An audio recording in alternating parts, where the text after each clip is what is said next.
Deixa eu trazer um detalhe para vocês aqui, ó, que a gente vai conversar um pouco mais ainda a respeito do jogo de ontem, sobre o momento da seleção brasileira.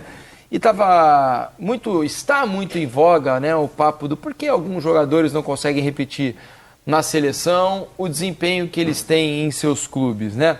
Só para a gente mostrar, ilustrar bem isso para vocês, a gente vai mostrar aqui números do Vinícius Júnior, por exemplo, pelo Real Madrid e pela seleção brasileira. A gente vai colocar aí a ilustração na tela com tudo isso para você, os dados. Vocês vão perceber como o desempenho é bastante diferente, olha. Pela seleção brasileira, o Vinícius Júnior fez 34 jogos, sendo 24 como titular.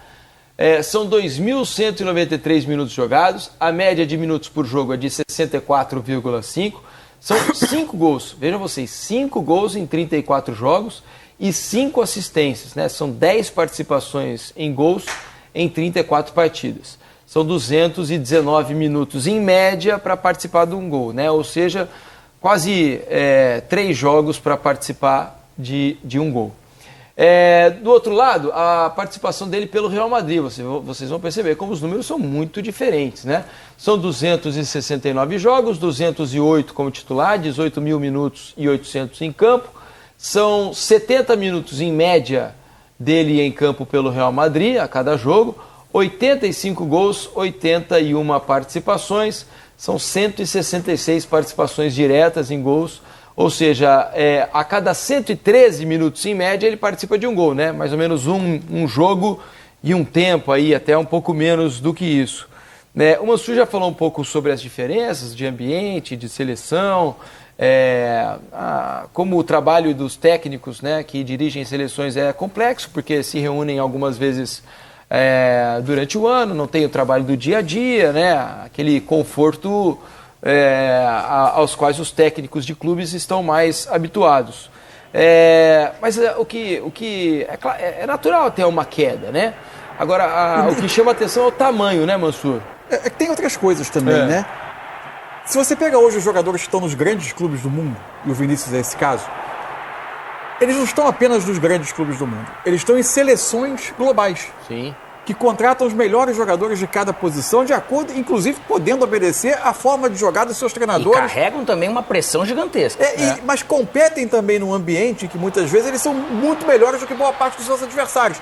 E no futebol de seleções, as distâncias diminuíram. Perfeito. No futebol de clubes, as distâncias esse é um bom ponto. São grandes. Então, essas coisas elas vão se somando. Agora, ainda acho que a questão do contexto coletivo que é dado aos clubes, naturalmente, com muito mais facilidade do que das seleções, ele é decisivo.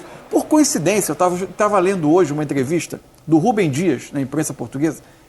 Ele dá uma coletiva, Portugal joga com a Escócia amanhã. Uhum.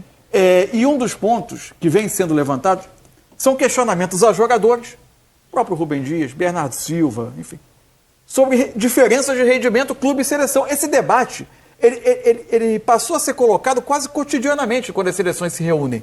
Porque, como essa realidade está imposta a quase todos esses jogadores, ou seja, jogar em grandes equipes, com todo o entrosamento, com toda a estrutura, com todo um contexto favorável, inclusive para deixar os seus principais jogadores confortáveis dentro daquele contexto coletivo. E, de repente, vão para seleções que se reúnem pouco, que não tem a capacidade de montar, de criar esse mesmo tipo de ambiente. Eles acabam sendo seguidamente contestados. Por quê? Porque quase sempre o público olha para esses jogadores que brilham nos clubes e espera que, quando eles se reúnam na seleção, o resultado seja a soma desses talentos. E nem sempre a soma desses talentos vai resultar no que é o desempenho real de uma equipe junto. Então, o contexto de uma seleção, hoje ele é muito complicado. O debate Messi foi esse durante muitos anos.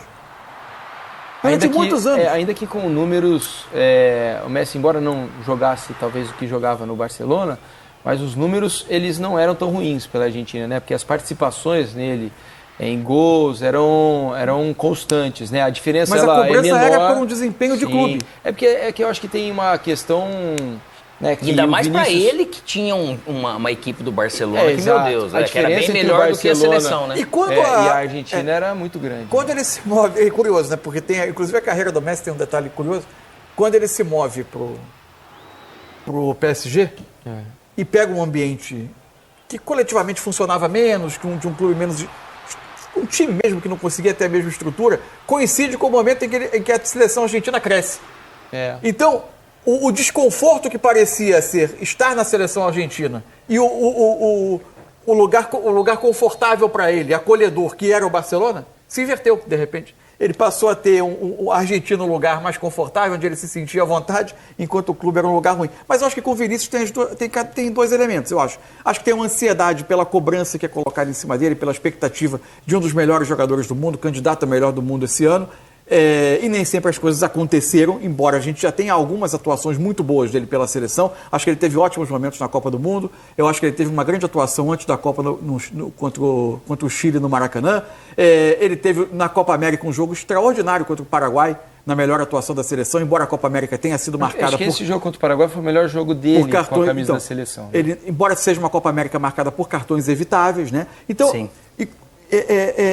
E acima de tudo, assim, eu acho que tem uma questão. Acho que o momento da seleção é muito delicado.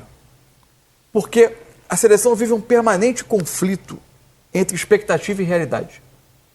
Qual é o mundo real da seleção brasileira? É uma geração boa, que pode competir na elite, que pode jogar bem, mas que não é a melhor de toda a história do futebol brasileiro. Já tivemos gerações com mais extraclasse. Mas é uma geração que pode competir na elite, mas que coletivamente hoje, por uma questão de processo, tem muito pouco. Isso. Ao mesmo tempo, ela compete num universo de seleções de equilíbrio cada vez maior, em que os jogos são difíceis e que ganhar partidas é muito difícil. E mais, essa é uma geração que, na média de idade, é jovem e que carrega, como qualquer seleção brasileira, enquanto não ganhar uma Copa do Mundo, vai carregar, que é um acúmulo de um peso injusto com essa geração, porque não foram eles que fabricaram 22 anos sem ganhar uma Copa do Mundo, mas que conforme o Brasil não vai ganhando e vai se acumulando, esse peso vai aumentando. Então é uma geração que carrega toda essa ansiedade de fora para dentro. Então o momento é muito delicado. Só que cada vez que a seleção entra em campo, se espera um rendimento de seleção brasileira. Mesmo que as condições estejam postas para que jogar o que as pessoas têm no imaginário de seleção brasileira nem sempre seja simples. Então é um permanente conflito de expectativa e realidade que uma seleção, em boa parte dela jovem, tem que carregar. Então é natural que seja um time ansioso, que qualquer implantação de processo seja mais difícil. Eu acho o momento da seleção muito delicado. Delicado e pesado por essa falta de resultados. Se a gente for olhar a geração lá da Copa de 90, que depois veio muitos deles em 94, a gente vê a tensão que chegou, se classificando lá no final. Com o Romário, e tinha um Romário, na verdade. Muitos jogadores contestados que hoje a gente olha com o olhar de super vitoriosos, jogadores históricos e tudo mais. Mas eu me lembro, eu tinha 15 anos, né? Mas eu me lembro perfeitamente, que eu já acompanhava muito futebol. Eu me lembro, por exemplo, que quando o Ricardo Rocha e Ricardo Gomes se machucam, havia inúmeras dúvidas sobre o Márcio Santos, especialmente. Que o Aldair já era um jogador consagrado, um jogador que havia pouca dúvida sobre o Aldair. Mas sobre o Márcio Santos havia muito. A convocação do Branco era muito questionada, né, pela questão física, não pelo jogador que o Branco era, mas pela questão da idade, a questão física do Branco, então era muito questionada. Me lembro que Dunga e Mauro Silva, nossa senhora, eles pareciam os piores volantes do mundo naquela época. Geração nova. O Zinho era, por muita gente, ridicularizado em termos de seleção brasileira. Por mais expectativa que se deposite numa geração nova, ela sempre ser colocada lado a lado com gerações campeãs do mundo. Claro. O olhar para esses jogadores já é do jogador com o carimbo de jogador campeão do mundo, testado e aprovado. Esses estão buscando espaço, então sempre vai ser uma... Tanto que essa pressão, quer ou não, é natural. Ela é inerente para quando não vê os resultados. Se a gente for olhar, tem muita gente que condena, muita gente, algumas ou muitas, sei lá, a questão do trabalho. Falamos de novo sobre a questão do trabalho do Tite. Né? O trabalho mas o trabalho do Filipão, quando chegou na Copa do Mundo de 14, se a gente for ver, chegou bem animado. A de 2010, com o Dunga, a seleção chegou firme. Jogava super bem, chegou com a condição. Errou, não venceu, recebe uma carga. Isso carrega para 14. Mas o Dunga trouxe para ele uma convocação muito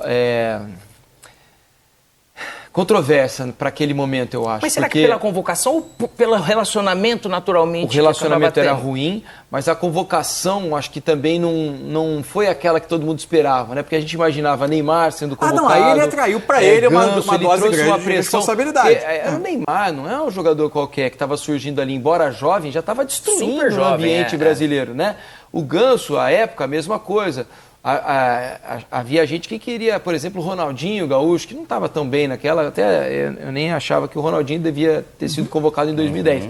Mas havia muita gente que queria Ronaldinho naquela seleção. Então ele deixou muita gente de fora e trouxe para ele uma carga, uma responsabilidade Mas esse foi maior. um processo que, se a gente for ver, lógico, tinha essas opções, principalmente de Ganso e Neymar, é porque o processo foi consistente, assim, queira ou não, né? Foi consistente. Eu lembro porque eu participei dessa seleção em 8 e 9, então ele teve esse processo e ele chegou na Copa do Mundo com dúvidas na lateral esquerda, tanto que foi o Gilberto, que já estava jogando num nível, de repente, mais abaixo. Michel Bastos e foi o Michel Bastos que voltou a jogar ali. Eu cheguei a jogar de lateral esquerdo no jogo contra a Venezuela, entrei no lugar do Felipe Luiz lá em Campo Grande.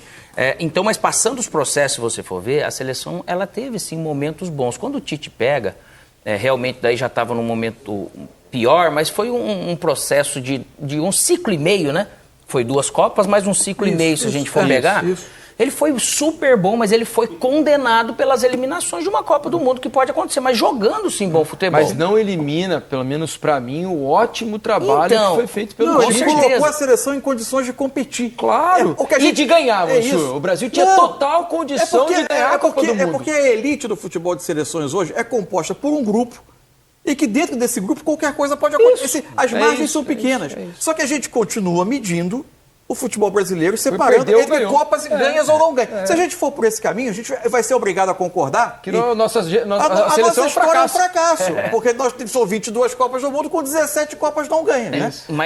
Mas o nível de exigência do brasileiro é natural, eu concordo com essa questão de expectativa e realidade. Lógico que a gente fala que aqui nós estamos analisando, a gente fala que eles podem jogar mais, a gente fala porque pode. Claro. Tem gente que eu acho que passa de um ponto até de uma linha de respeito. Eu posso gostar, mas eu posso respeitar. Eu não preciso condenar, eu posso criticar sem ofender. Claro. Né? E eu acho sim, a gente acredita que essa seleção eles podem disputar de igual para igual com qualquer seleção do mundo e pode também vencer.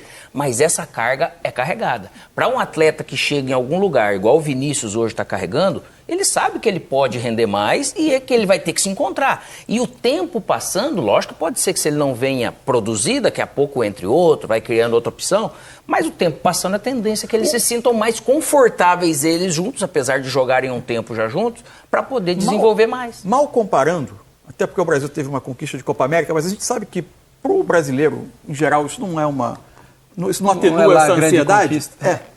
O Brasil está se aproximando de viver, em termos de ambiente em torno da seleção, o que a Argentina vivia alguns anos atrás. Sim. Né? Pela uma coisa falta de conquista carregada, uma necessidade de ganhar, uma pressão por ganhar. E assim, eu não estou dizendo aqui, quando a gente fala que tem que ter uma compreensão, uma carga pesada, eu não estou dizendo que vamos todo mundo aqui se recostar e esperar que as coisas vão acontecer naturalmente. Não, precisa trabalhar e trabalhar muito, porque é um ambiente competitivo equilibradíssimo, cada vez mais duro, tem talento em toda parte do mundo, o jogo se globalizou, se produz talento em muito mais lugares do que antes, tem mais candidatos aos títulos, às principais conquistas do que havia 20, 30 anos atrás.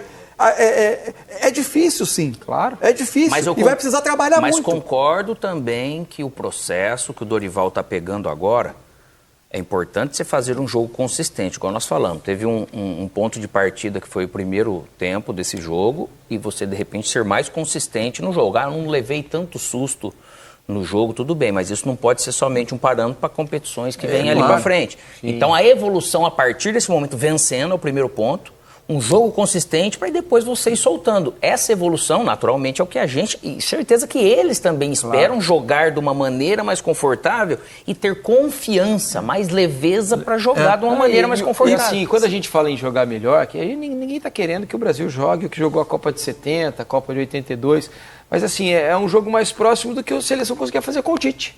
Porque era um time consistente, que jogava bom futebol, né? Era um futebol, pelo menos para mim, muito agradável de se ver, muito organizado, com boas ideias, muito seguro. E não teve a sorte de ganhar as 2 Copas que fez, mas era um ótimo trabalho, né? E era uma boa seleção. Tanto que esse mesmo ambiente que a gente vivia aqui era chamado de, nossa, é que o Brasil joga contra uma seleção fraca aí na América do Sul, só tem mudou baba. A percepção sobre o que era a competitividade do continente. Exato, porque o Brasil só joga com baba e tal, então passa o carro. E o Brasil passava o carro com o Tite, né? Passava o carro. Agora todo mundo ficou bom. E quando a gente fala tem que trabalhar muito, é também porque é um ambiente de equilíbrio, o futebol de seleções se transforma radicalmente no mundo globalizado, e também assim, a gente reconhecendo que Temos bons jogadores, é possível formar um time que vai competir, mas temos lacunas, não temos a quantidade de extraclasse de outros momentos, mas, mas um coletivo pode dar conta disso. Agora, para isso, precisa ter um processo, né? E precisa acreditar nele. A gente precisa não acreditar nele a qualquer custo. A gente vai ter sempre um olhar crítico.